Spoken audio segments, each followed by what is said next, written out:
Good evening, everyone, and welcome to another episode of Four Guys, a Girl, and a Show. I'm your moderator tonight, Brian Isaacs, and with us, as always, is Miss Stacy Rader. Good evening. Mr. JQ. What's going on, everybody? Mr. Mike Hopkins. Yo. And Dave is currently out saving lives, but he's going to be joining us a little later on. So tonight we're going to be talking about a couple different topics. First off, we're going to talk about this past year, the trend that seems to be going on with people and creators leaving the big two to go do the independent thing. We're going to be finally taking a look and talking about Spider-Man 700. And finally, we're going to discuss why Marvel can't seem to get a hit female character like DC has their Wonder Woman. So starting off first, in case you haven't noticed, a lot of the other websites did a top 10 of what were the hot comics of the year, and it was surprising that the big two, DC and Marvel, weren't in the top 10 of most of these lists. You have a lot more independent titles that seem to be gaining steam among readers. And it's a lot of creators are leaving to actually go do their own independent thing. We have Ed Brubaker just finished up his run on Captain America. We'll be finishing up Winter Soldier. And from there, he'll be doing his own pulp-type stories. You got, it seems just like a lot of people are just leaving. Thoughts on it? Well, the big two, from what I've gathered from talking to people, who come to the shop and whatnot, we see that they're not as loyal or not as good to the artists and writers as they used to be. They're outsourcing most of the work to South America, Central America, where they're taking a lower page rate for inks and colors, as opposed to big time guys back in the day were getting $200, $400, $500 a page. They're now asking to ink and color everything for less than 120 a page, give or take, and the artists are going to where the money is. The independent labels, are kind of shelling out bigger bucks for what they're doing, and sometimes the artist and writer will be able to retain rights to the character. Whereas, if someone does a run on Ghost Rider, we know what happened where the one guy was, selling prints, doing artwork, and he got slapped in the wrist for doing that at conventions. People don't want to have that hassle and that BS. As much as we all may love the big two, the independents are growing in popularity because they're a little more laissez-faire, and they take care of the artists a little better than what the big two are doing now. That's what I gather here in conversations from the artists that come to the shop and the conventions and whatnot. But it also just seems to be, it's a lot of writers that are leaving now also. I understand we live in a digital age, so to get things back and forth, not like the old days where, everybody had to sit around the so-called bullpen where you can get things back and forth between countries and stuff. But a lot of writers, it's just, I don't know if it's an attitude they have.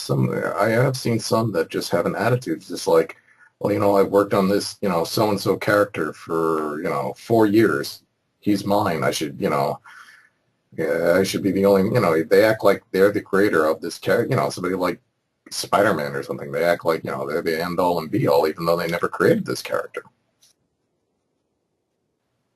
Yeah, I still talk to many writers in my travels or in our walkthroughs, but it's hard to say why they are jumping, but it could be deep down something going on within the big two.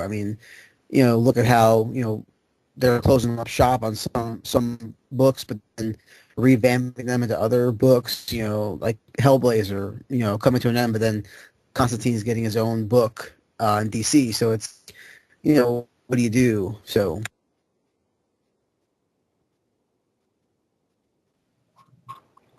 I mean, as far as the artist goes, like I said, I know that for a fact. The artists are leaving the big two because of their page rate and the loyalties anymore like it used to. I mean, you look at, not to speak for certain artists, but I mean, you look at artists like, Mark Texeira, who gave us Sabretooth and Ghost Rider and, a bunch of other major Marvel characters, and even, back in the day did Vampirella for a good spin.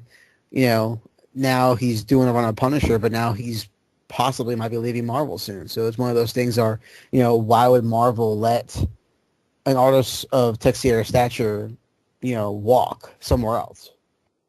Maybe it's because they are high demanding prices, and when they can buy cheaper, you know, like Brian said last week or a couple weeks ago, it's cheaper for them to go overseas and get somebody to draw something than it is to hire here in the States. Oh yeah, it's very true. I mean, the current artist on DC's Birds of Prey, he works at South America, and he speaks zero English. He was at New Orleans Wizard World, and I went to his table, just to shake his hand and say hi, and he had a translator saying everything he was saying and repeating what I was saying to him. So I mean, it's yeah, I mean, it is what it is. I mean, he does good work. I mean, his work's not crap, but you know, it's one of those things where that's where the work is going. It's being outsourced because we are in a digital age. It can be scanned, and Steve does all of his comics from Biloxi, Mississippi, in our shop, and he scans his pages and sends them to the publisher he works for. So I mean, it's like Brian says, you don't have to be in a bullpen in New York City or L.A. and making a deadline that way. You work at your own pace now. But I have to disagree with the artist part of it. It's some of the artists that they still call superstars, like Len Yu, who was on New Avengers for the longest time. His art is crap. It really is. And you can go on to a site like DeviantArt, and there are artists that are 10 times better than him. It's that I don't get. But I think the trend why the consumers are leaving is they're probably getting sick of all the behind-the-scenes nonsense. Constant crossovers, refreshing the characters. I think they've just had enough. Oh yeah, from a consumer aspect, I definitely agree with you. I mean, it gets to be too many books to buy. I mean, look at AVX for example. I mean, I'll stray off the DC path and talk about Marvel. Look at AVX. AVX was 12 books, right? But then you had every Avengers book, every Avengers character book, plus every X book. You had to collect two that had a 4 or 5 page, tie-in to the AVX part. Then after AVX, you had Consequences, a whole Aftermath run. Then, it's not just it's not Marvel. DC does it too. I mean, with DC, you had The Blackest Night. Then you had The Brightest Day. Then you had the War of the Green Lanterns. Then you had the Aftermath of the War of the Green Lanterns. And now you have the Third Army. So it's just one thing after another. And since the New 52 has started, we've had what? We've had the Court of Owls. Now we had Death in the Family, the Third Army, and now we had the Rise of Atlantis. Then you also have the Black Diamond probability too. There's all these different arcs that you have to buy multiple books, and in this day and age, people don't want to buy a million books. They want to read their main character. It also doesn't help when the payoff is just crap. You get all these books, and then the payoff is just like, at least in my experience with every one of these crossovers, for the longest time, payoff has just been, you get to the climax, and it's just like, this is it? It's really, and especially the ones they hype. Meanwhile, they'll have, like, smaller crossovers, which seem to do a little better, but these big, huge company ones are just a mess. They start out strong, and then they finish weak, is Yeah. what it always seems. I mean, Court of Owls... Go ahead, Stacey. I was just going to say it's art by committee. To me, that's the biggest issue, and why I think a lot of people on the creative side and on the consumer side are leaving the big two is that you read a creator-owned book, and it's coming from the author and the artist themselves, and a lot of times it's collaboration between those two in the big two. And I'm not saying I understand every aspect of the process, but I imagine there's a lot of meetings that go into, especially event books, to say, there may be someone who says, hey, I'd like to go off the beaten path and do this, and I would imagine that most of the time that's stifled and said, no, you can't do this because we've got this plan 2 years down the road. And that person's probably thinking, well, I may not even be working for the company 2 years down the road.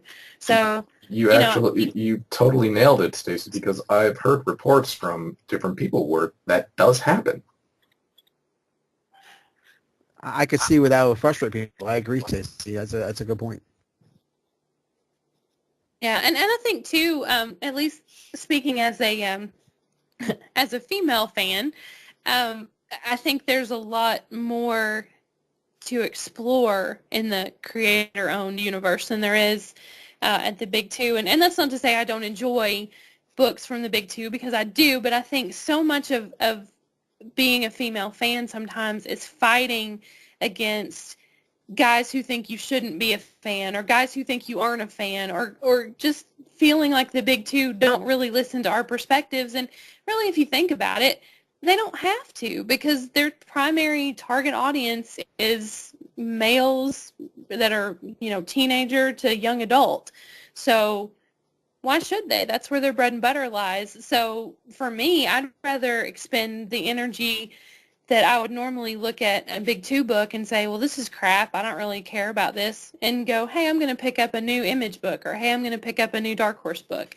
There's something that just came out this week and I'm going to check that out. Because, and this goes more larger into kind of my philosophy of fandom, but I think you should focus more on the things you love rather than railing against the things that you hate, because that's just, I don't know, I feel like it's counterproductive.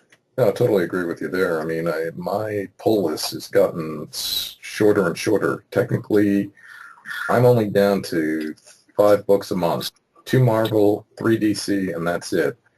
But one of the ones I just don't like to get it monthly. I'd rather wait until it comes out in trade is any of the Hellboy books. And that's, Mingola takes his time, and they take a while to come out, but the payoff is so worth it, and the amount of research this man does into folklore, storytelling, mythology it really pays off, and it's a bold story where also there's no revolving, in a lot of these indie books, there's no revolving door of death.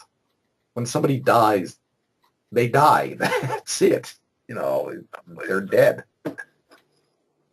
Which makes it worse and better at the same time. Like, if you think about, I think Hellboy is a good example, or BPRD, that whole universe. There are characters that for the first few series I just absolutely loved, and when they died, I felt it. And the same way with Walking Dead.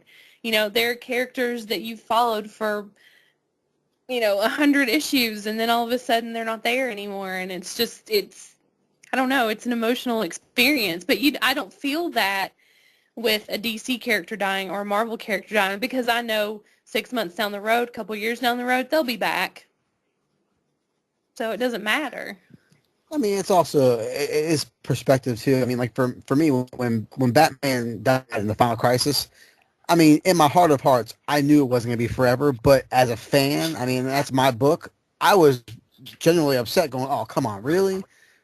But I mean, going to the independent side, I mean, there was a book that came out, I want to say 2 years ago, called Nemesis. Do y'all remember that book? It was a 4-book run. That's all it was. And it was very well done. And the art was beautiful.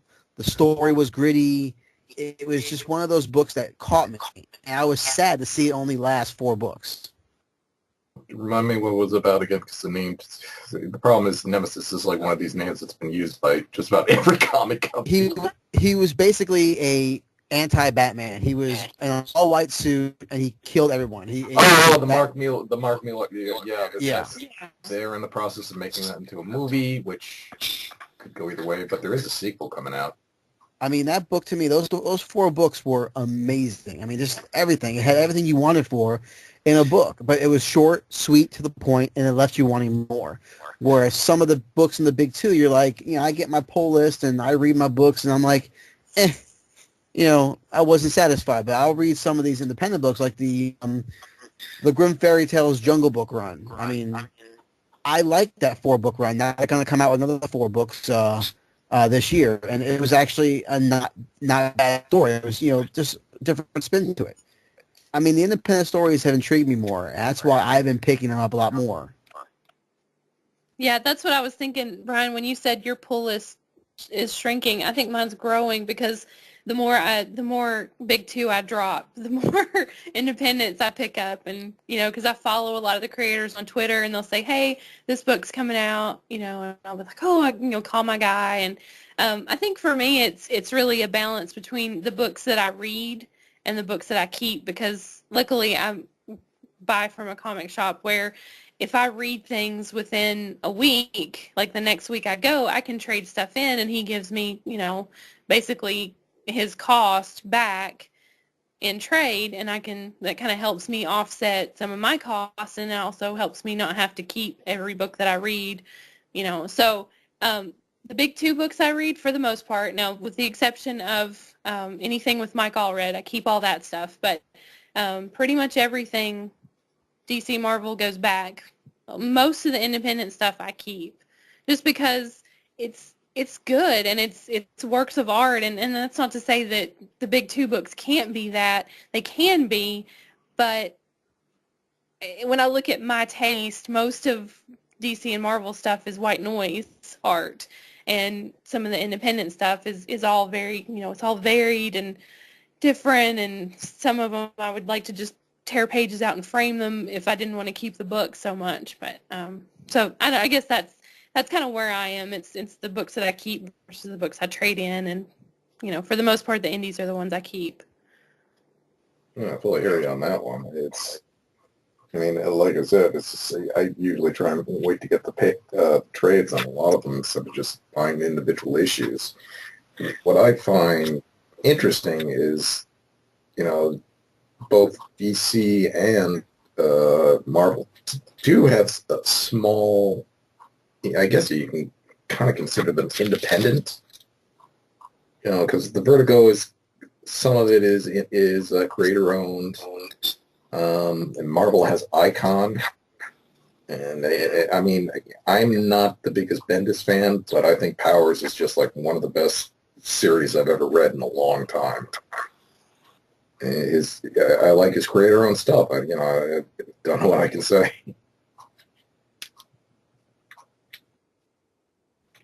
But yeah, well, and I think too, if you talk to the creators, or any artists or writers, and I don't want to speak for anyone, but it seems to me when I talk to somebody about something they've created, there's a twinkle that's not there if you ask, say, I don't know, somebody who is normally an indie writer who just happened to write an issue of a DC or Marvel book. It always makes me sad to see those people, at cons. It makes me a little sad when somebody's standing in line and they have they don't have any of that person's creator-owned stuff. They just have, here's this one issue of DC whatever that you wrote. Can you sign this? And you look at their faces and it just looks like they die a little inside.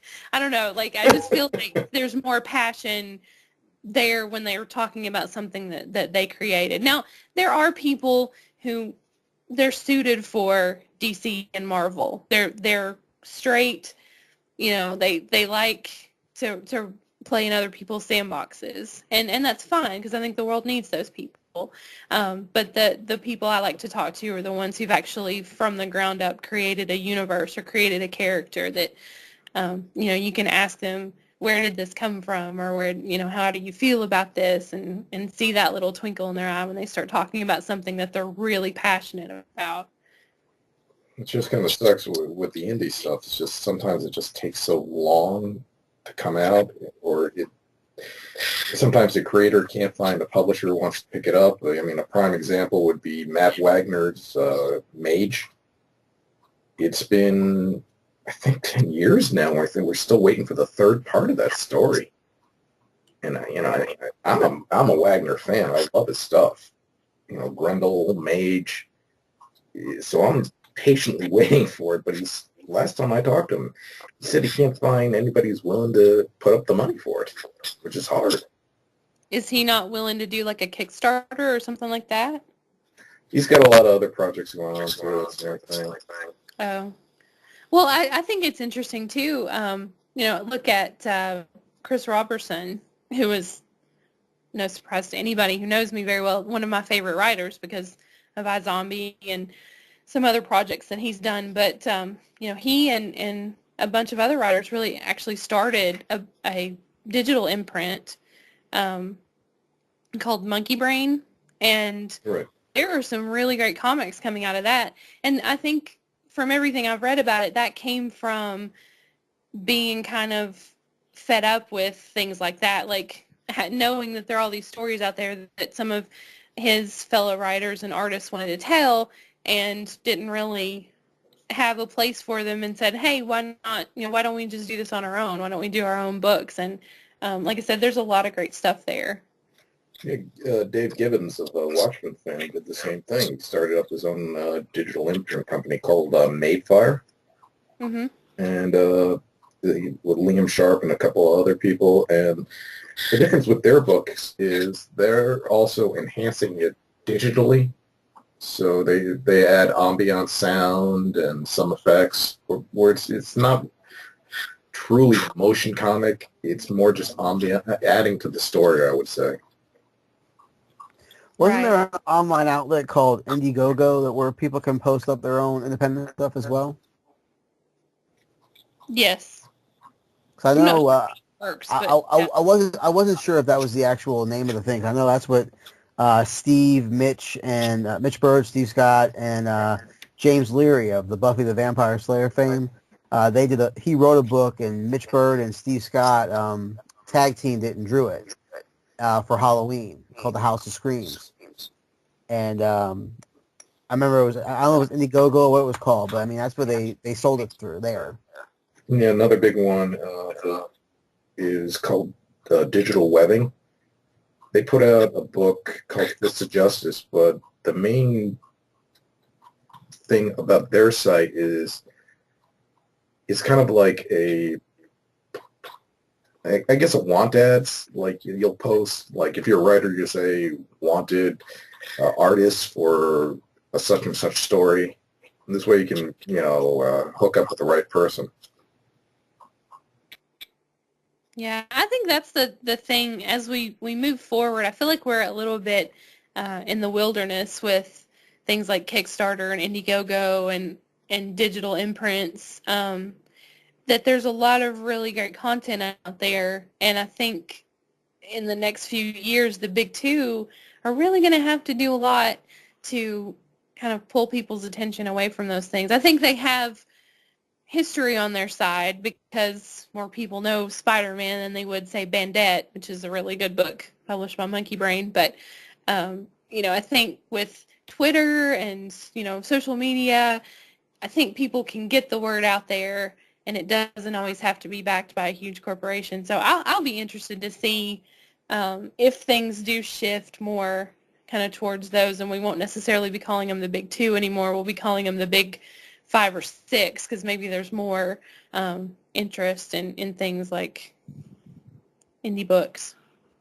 And it's funny because some of the companies that are considered indies, like Boom Studios, IDW, Dark Horse, Dynamite, while they do have some creator-owned stuff, a lot of their stuff, their backbone is licensing, where they buy, it's just, Dark Horse has Star Wars, Buffy. Boom has, they got Adventure Time now. IDW has a lot of the Hasbro comic franchises, like, Transformers and G.I. Joe. And it seems like that's how they get the people in and then sell out the independents. But there are, like, press that, publishing companies that just do independent. Like you said, Monkey Brain, Ani's another one. The ones who put out Scott Pilgrim, they're another one who just do straight independent stuff. So, it's nice to see this a lot of this independent stuff growing.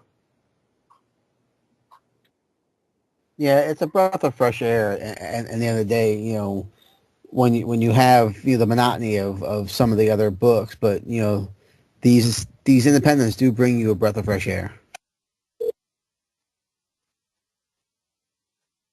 I agree. Well, it'll be interesting to see what happens if the big two actually get affected by it. Like I said, we are starting to see it somewhat in sales, but not a major dent yet. No, I mean, for as many independent books as we get at the shop, I mean, we get, some of the more pop, like Adventure Time and Walking Dead and Spawn, some of those will get multiples, but like, Archer and Armstrong and, they're basically, people who, request them and they'll have a couple on hand, but, we'll have 30 or 40 copies of Green Lantern or X-Men and, 5 to 6 of the independent titles. And I mean, it's just, if the want out there, it has to be people who know about them. And that's the problem, is the independents can't market it like the big two can, in a sense. And if you go to a con, you'll see like the guys from IDW and, Big Dog Inc. and, Xenoscope, they're all over the place passing flyers out and come shake hands with their people. I know, at the WizardCon, the guys from Xenoscope are all over the place. And they had maybe 20 guys canvassing the floor, giving out, sheets and free books and, hey, come shake hands with the artists and whatnot, getting their name out there. Yeah, I was doing press too. They did the same with me, like constantly, trying to set up interviews and things like that during these cons, want me to come over, and I support them 100%. But it's just like Stacy said, it's just like I sometimes feel bad for these people. It's just sometimes they can't even get the word out edgewise, and it just sucks because a lot of times they really are pumping out a superior product. Both art and story.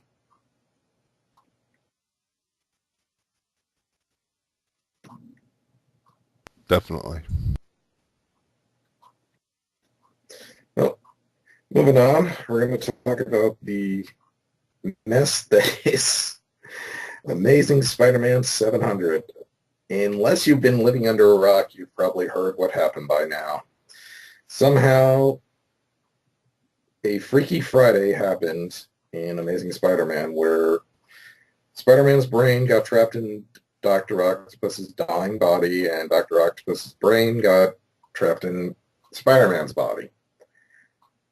So issue 700 comes out. It's a big battle.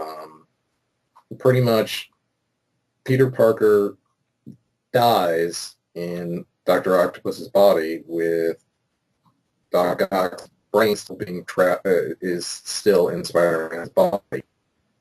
So Octopus is now trying to be the new Spider-Man, hence the end of the Amazing Spider-Man and the beginning of the Superior Spider-Man. I'm going to try to be as non-confrontational or I'm trying to keep it as clean as I can for our PG rated group. But I'll tell you right now, what they did was completely and utterly atrocious. Yes, all these Marvel guys keep going, well, he died in the Ultimate Universe. Yeah, the Ultimate Universe was Marvel's playground. Anything in the Ultimate Universe, it's fine. The regular universe, the Amazing Spider-Man, with great power comes great responsibility. This is Peter freaking Parker. Just the whole, I'm going to wave Spider-Man's flag here. Spider-Man to me is probably one of the more reputable characters in the Marvel Universe, just because of the morals, values used to buy in. They basically took a Dairy Queen soft-serve style dump all over his legacy with this book. I get the story. I get what they were trying to do, but I mean, it was a milestone issue. Yes, the revolving door of death will kick in eventually. I mean, It'll kick in when the new movie comes out, guaranteed. I mean, the thing is, you know, he did like a crow, like a touch on the crow. Here, take my memory, all my sins remembered, and like 2 panels, Doc Ock saw Peter's life in like one big flash, and all of a sudden Peter lies there dying, and he goes, okay, well, I will continue your legacy, and because of my superior intellect, I will now be the superior Spider-Man. Like, you know, there's no need for it. They did it in the alternate universe. That's fine. Why does Peter Parker have to die? I mean, yes, let's sell some books. Let's make some hubbub about it. I get it. They did it with Batman and Final Crisis. But you know what? The outrage for Batman's death was so huge, they had to find a way to bring him back, and they told some BS story to get him to come back before the New 52, because that was supposed to be his revamp, was in the New 52. Actually, And- that was Morrison's plan all along. That really was Morrison's plan all along. The entire thing was his plan. Back, you know, to kind of make him dead and then bring him back. That was Morrison's plan all along. Right, but they brought him back earlier than they wanted to. That's what I read up and was told by a bunch of creators. But I mean, end of the day, Amazing Spider-Man is a pillar. I mean, it's not something that should be messed with. I mean, I still don't agree with the numbering. I mean, you know, you look at Action Comics and Detective Comics and now the Amazing Spider-Man, all these books, you know, are on their way of hitting big numbers. Like, you know, I would love to eventually get 1,000th issue of one of those books. And I'm sure when that, they're keeping a subtle timeline, a counter, and they're going to have to eventually notarize that it's going to happen. But it's just, to me, it was just done poorly. I don't agree with it. I wasn't happy with it. Some people don't mind it. Me, on the other hand, I think everything Spider-Man stood for is going to be crapped on with this new costume, this new outlook on life. It's just, I don't know. I don't like it. Again, I mean, Jason, you said it correctly. You just don't mess with an icon. There's certain things you don't do. Spider-Man is Marvel's most recognizable character. You know, DC has Batman, Superman, Wonder Woman. They've got a lot. You know, Marvel's got the Hulk and Wolverine, but Spider-Man has been its mainstay forever. And, you know, again, like you said, the Ultimate Universe was a playground. You don't mess with an icon. I don't see how they're going to do something to fix this in the long run. I can't see it sticking. But it's just, I don't get why they did it. You know, to sell a few books, it's sad. Really, they're going to pull up that kind of crap to sell a few books. As a longtime Spider-Man fan, it was just a story. The story was decent up until that point. It's like, okay, no, the good guy needs to win. This is just not good. Don't like it. You're not going to tell me Doc Ock's going to immediately, after all these years, become a good guy. I don't see it. He's not. It's the old, what they've been doing since the 90s, make the good guy the bad guy, but still be a good guy. You're essentially rooting for the dark side of the good guy. See, the story didn't bother me so much as the art. Ramos, yeah. I used to like his art. When he did his own thing, Crimson, I thought it was great, but it's just like, I couldn't tell what the hell was going on in half the panels. It was just literally a mess. It's such a sloppy art job. It wasn't even funny. Yeah, I normally like his Spider-Man, but I can see that. I can see where you're saying that. I will say, and I guess this really isn't about the main story, but I really did enjoy the backup story by Jen Van Meter and Stephanie Buscema. I love Stephanie's art, and Jen Van Meter is one of my favorite writers. She wrote a book called Hopeless Savages, which was an indie book that was amazing. But she's tackled a few Marvel characters before. But I thought that was a really fun kind of, that's kind of my favorite Spider-Man is when it's a little bit lighthearted. And I think maybe they knew that putting out the story that they were putting out was going to be a big blow. So maybe they tried to soften it by, hey, let's put this little fun, pretty story in there, and maybe people won't hate us too much. But I don't think it was successful if you read any of the reviews about Amazing Spider-Man 700. I'm surprised they put two new stories in there. Their usual MO is, put some old stuff in there. They'll say, oh, double-sized issue, but they don't bother telling you it's not a double-sized issue story. It's 30 pages of an original story, and then the rest is just filled up with crap that we've seen 20,000 times before. So I have to admit that was kind of refreshing. I did enjoy those two stories like you did. The old man, that entire the great-grandfather being Spider-Man story, that was kind of neat. I enjoyed that in a weird kind of way. That was a little different. Mm-hmm. It reminded me of the Tangled Web stuff they did a few years ago, which was, again, some of my favorite Spidey stories, because some of them were funny, some of them were lighthearted, some of them were pretty deep, and some of them were kind of even sad. Like the one about Rhino was, kind of, it was random, but it was a good read. So maybe that's the consolation, is there are a lot of good Spidey stories out there. They just aren't going to be in the new stuff. The really pathetic part about all this is just the fans' reaction. Love it or hate it, send death threats to writer Dan Slott. Oh my! Yeah, I mean, get a life. That's a little too extreme. I mean, at the end of the day, it is a story. I mean, yeah, you may be a diehard fan, but that guy was just doing what he had to do. He was doing his job. He wrote a story. If you don't like it, you don't like it. But I mean, sending death threats, that's childish. No, what you do is you don't like it, you don't buy the upcoming series. That's what you do. This death threat thing, it had to be the most nonsensical thing I've ever heard. It's just like, really? It happens all the time, though, nowadays. Sounds like something Josh Miller would do. No, Miller doesn't read Spider-Man. Oh, that's right. He's not a true Marvel fanboy because he doesn't read Spider-Man. Oh, you want to start a storm with him, don't you? Get him all fired up. You got to kind of wonder, though. It's just like when you hear things about the death threats that Slott's getting, it's just like, think about all the other events that happened pre-internet. Like, you think fans would go this bonkers if they had these type of social media when Gwen Stacy died? Nope, because they were too lazy to write letters and mail them out. No, I'm talking about if the internet was around. Oh, I mean, everyone has. I mean, they flex their internet muscles nowadays. I mean, and that's all that. It's internet muscles. I mean, there's no. Well, you just nailed it right there, Jay. Their internet muscles, and when they go, they're going to bitch and moan and say, "Oh, I'm going to do this" when Dan Slott comes to the so and so con, and Slott gets right there, and what do?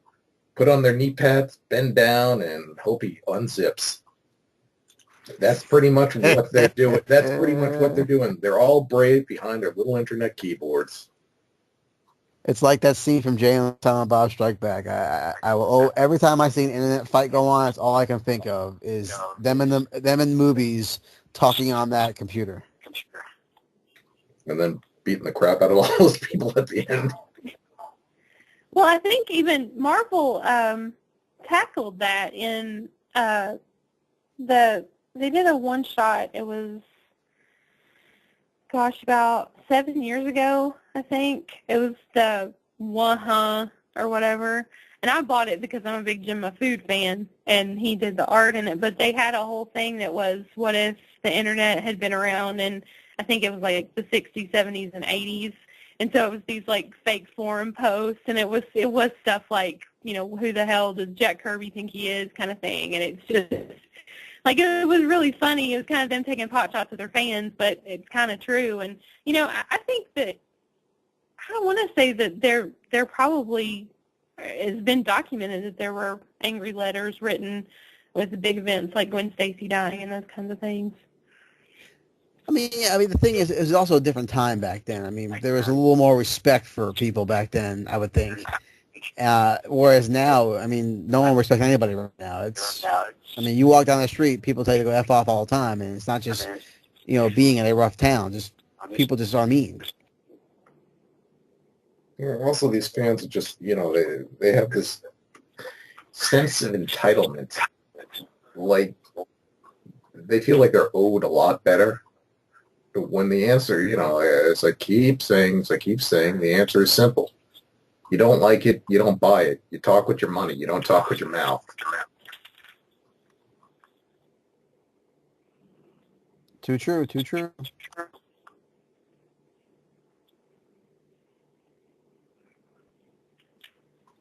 And it is definitely a bold move from Marvel. Whether it'll work or not as a payoff is going to be interesting to see. It's a question of when. When are they going to push that button and come back with Peter Parker? And you said probably when the movie comes out again. I don't know if Marvel can sustain without having Peter Parker in the regular universe. I mean, when he died in the Ultimate Universe, it was one thing, but we had him in the regular universe. So, when they did that crossover, Spider-Man, where he went to the Ultimate Universe and people were looking at him like, you're Peter Parker. And when he went to Aunt May's house, the reaction the artist and the writer created in that scene when Peter took off the mask and saw Aunt May's face and Aunt May saw Peter was epic. I mean, that's how powerful Spider-Man is. In AVX number 9, when Spider-Man took a colossal, no pun intended, beating from Colossus to save everybody else, that's Spider-Man. I don't see Doc Ock taking a beating for New York City. That's what I was saying, is that Doc Ock he saw the memories and all, but he's not going to be that self-sacrificing figure that made Spider-Man who he is. It's just not never in his person. Never has been, never will be, and they can't force that upon the fans. I just don't see it. I understand the fans, like you said, if you don't like it, but when you give us something that's just so unrealistic, it's like it's not going to happen. There's no way you could spell it. I don't see why they would continue with it, and I don't see why they wouldn't have Ford say, maybe this is a bad idea. I mean, my one question, and spoilers if you haven't read the book yet, was when Parker threw that spider drone orb thing that had his persona in the orb onto the back of Doc Ock's neck. And then how did Doc Ock know to reinforce the spider suit with whatever it was, adamantium or iron, whatever it was, to reject that probe? It's like, did he know that was going to happen? To me, that was one of those moves going, I screamed and said, huh? I haven't got better for you. Peter made him relive his last moments in the book. But Doc Ock already had Peter Parker's memories. He said so when it first does the switch. He goes, I have all your memories. So what difference did that make at that end? He already had the memories anyway. It was like the Crow thing. It was like, here's all my sins, Right, but Doc Ock already knew all that. He just had to face it, I guess, but still, it's not going to change who Doc Ock is inside. He's not going to, like you said, the Colossus, he's not going to be one to self-sacrifice himself to save everybody else. Yeah, we'll see how it works. We'll see. Well, moving on. DC Comics has always had what's known as their Trinity. Superman, Batman, and Wonder Woman. And with Wonder Woman, it's a little unusual because here we have a dominant female character making so much popularity that she is a cultural icon these days. And this is something Marvel has been trying to achieve for the past 50 years. They can't seem to get that level of popularity. In the 70s, they tried pushing a Spider-Woman. That didn't work out. They tried She-Hulk. It didn't work out. It's Marvel, and so on and so on and so forth. We're now, 2013. Again, we're seeing come back around with And now they're pushing British She-Hulk, and now they're pushing, Miss Marvel, who's now Captain Marvel. What might be the reason why they just can't break that barrier? I mean, it's almost. I mean, I want to say, plagiarism is probably the biggest key. Is that, does Marvel even have Amazon presence besides being a She-Hulk? I mean, I don't know that for a fact. I mean, because I'm not 100% on my Marvel, but I mean, to get a character like Wonder Woman, she's on a mystical island of Amazon goddesses who are empowered by Zeus himself. So, in order to try to recreate that, I mean, you can't do it without stepping in a plagiaristic puddle. I'm not really talking about like a complete plagiarism. I mean, it's just, when I'm talking about the Trinity, it's just like Superman, Batman, and Wonder Woman. But what Marvel has is Spider-Man, Hulk. It's like there's no third for their Trinity, and it's something they have always been striving for, and they want to fill it with a female slot, and for some reason it doesn't take. And it's not for a lack of trying.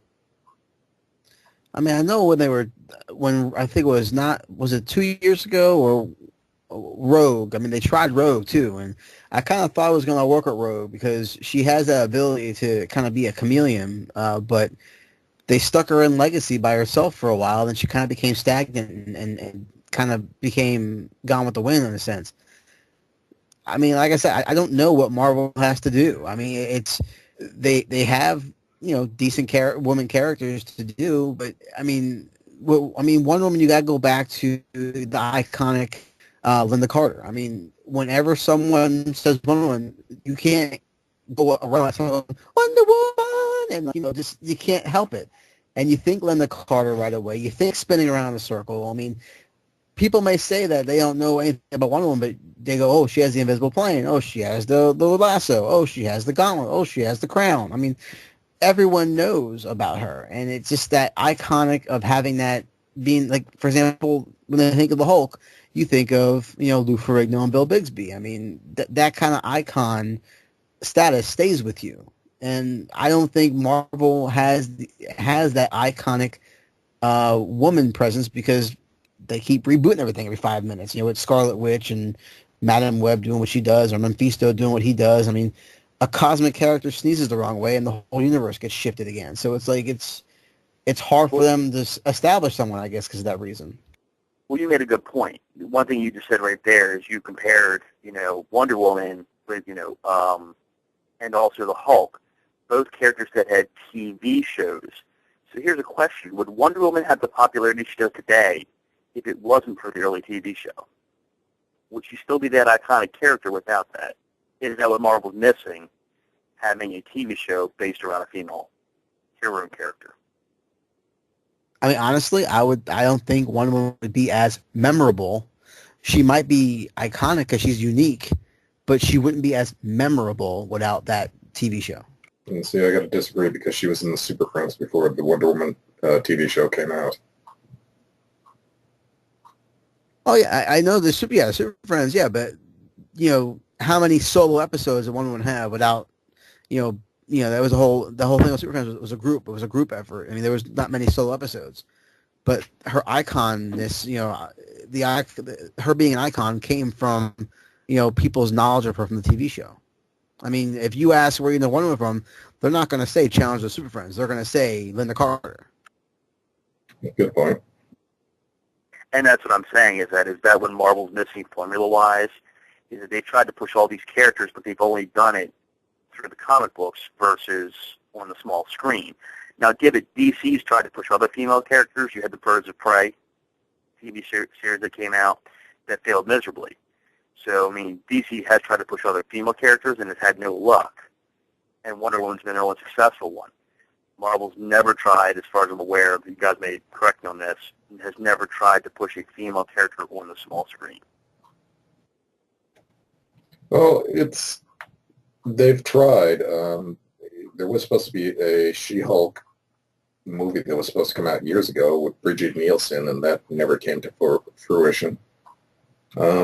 But they also do have two smaller characters, but they're kind of, they're knockoffs the female counterparts to, Batman and Superman, Supergirl and Batgirl are both popular in their own sense, not at the Wonder Woman level, but I mean, let's face it, they're pretty much just a female knockoff of the big two in a lot of people's eyes.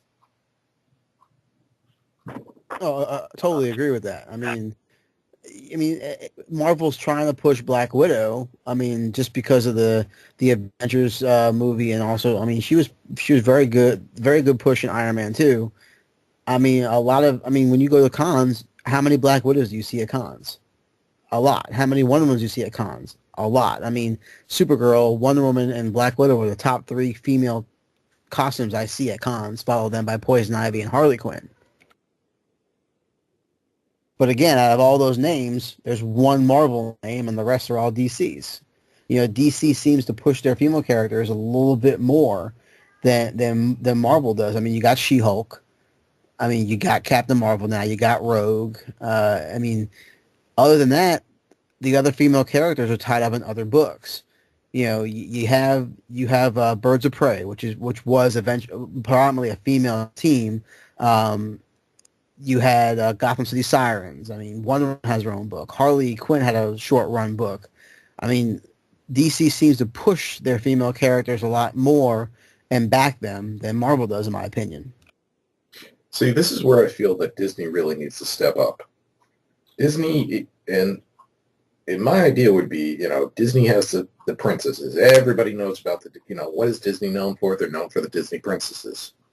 What they should do is cross-promote and have, like, Disney Marvel princesses. This way you get that little girl aspect, make, these dress-up dolls of the female Marvel characters. And personally, I think it could work from a marketing standpoint and would get more popularity on their female characters. Not a bad idea. I agree. But Well, honestly, I was going to say Storm. I was going to say throwing Storm there. I've seen a lot of Storms at different .com. You know what, Dave? You have a good point. I mean, Storm might be the closest thing power-wise, as far as icon power, to Wonder Woman. I mean, Storm's known from the X-Men, and if you show a picture of either Halle Berry or even her Mohawk days, people know that, hey, that's Storm. I mean, you can tell that Storm even from the old school books. So I mean, that might be, a way to go. I mean, does she have the physical power? No, but she has powers though. I mean, as far as icon goes, she might be the closest one to icon status.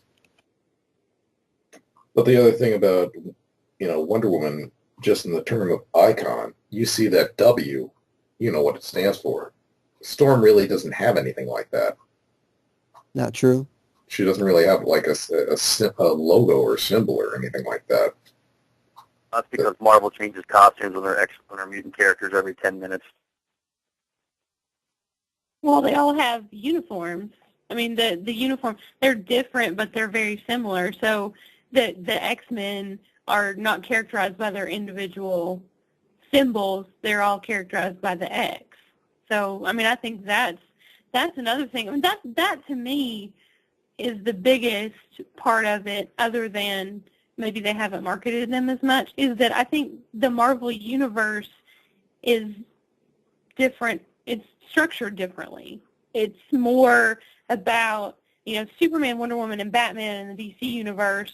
They're in the Justice League, but they also kind of stand alone, whereas I think with Marvel, there are some solo books, but there are a lot of team books. So, X-Men and the Avengers, and there are female characters in both of those, but they don't really stand alone.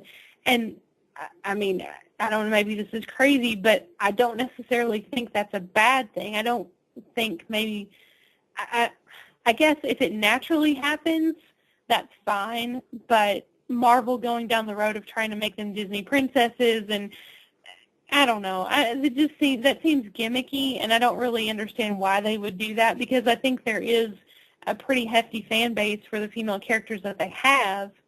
I don't know why they feel like they would need to have a trinity, because they're, at least looking at them, to me, again, this is just my thought process, but they're structured much differently than DC is. And so I don't know that naturally that could happen. It seems to me like it would be trying to force a square peg into a round hole. Well, you nailed it right there, Stacy. That's exactly what they're doing. Well, They keep doing that. I mean, the latest Captain Marvel series is exactly doing that. Just trying to shove it out there instead of letting it happen naturally. I think the problem is if you look, Wonder Woman started out as a solo character. What female characters have you seen on Marvel that have started as a solo character? Spider-Woman, She-Hulk. Oh no, She-Hulk came from the Hulk. But you can't say that because Spider-Woman's based off of Spider-Man. She-Hulk is based off of the Incredible Hulk. These are still characters that are based off the main characters. Same with Batgirl. You know, Batgirl's based off of Batman. They've all started somewhere else.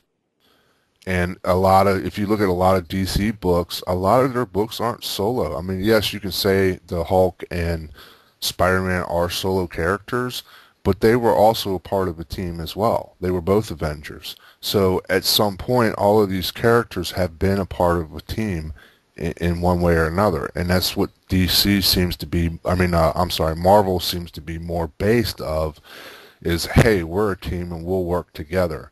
Nobody has a solo attitude. Well, I still got to go back to what Stacy said. It doesn't feel natural progression. It feels shoehorned. Even with the team, putting Daredevil on the Avengers, personally, I don't have a problem with it, but this is something they've tackled. Other writers have tackled many times. Even Bendis himself tackled it. That it overloads his senses. It's too much for him. He just couldn't physically handle it, and that's why he's not part of a team. But then, of course, he comes in and still shoehorns him in there. And it just didn't work for me. Well, I think if you think about thematically speaking, and this is not talking about trying to make somebody part of the Trinity, but the character in the Marvel universe that most closely mirrors Wonder Woman is Thor. They both have mythological backgrounds. They have similar volume of power. I don't say they have similar powers, but that's so, again, what I would like to see is maybe they go back to somebody like Valkyrie. I mean, I have always known about Valkyrie, but I sort of discovered her this summer and have been reading a lot of back issues. Like her first appearance in the Avengers is probably one of my favorite back issues that I bought last summer. But you mean besides the fact that wasn't Valkyrie? Yeah, I mean it's not, but it's just, but then I kind of went back and read her history and natural how she progressed. But I don't know. I'd like to see someone with a mythological background. So maybe Thor becomes the Trinity, or maybe they make Valkyrie. But I mean, I'm being flippant a little, but in all seriousness, if you wanted to say, let's have somebody in the Trinity that's actually the most like Wonder Woman, it would be Thor. And well, they have the pretty, same flowing long hair. Yeah, I mean, he's pretty enough. He could be part of the Trinity. And that was for you, Josh Miller. Zing! Zinger. Well, I think that pretty much wraps it up for another episode of Four Guys, a Girl, and a Show. Thank you all for listening, and we'll be back next week. We hope you enjoyed the show, because we definitely enjoy making it. And remember to check our page, because we'll be putting up Jay doing the Wonder Woman song as your personal ringtone. See Yay! you, y'all.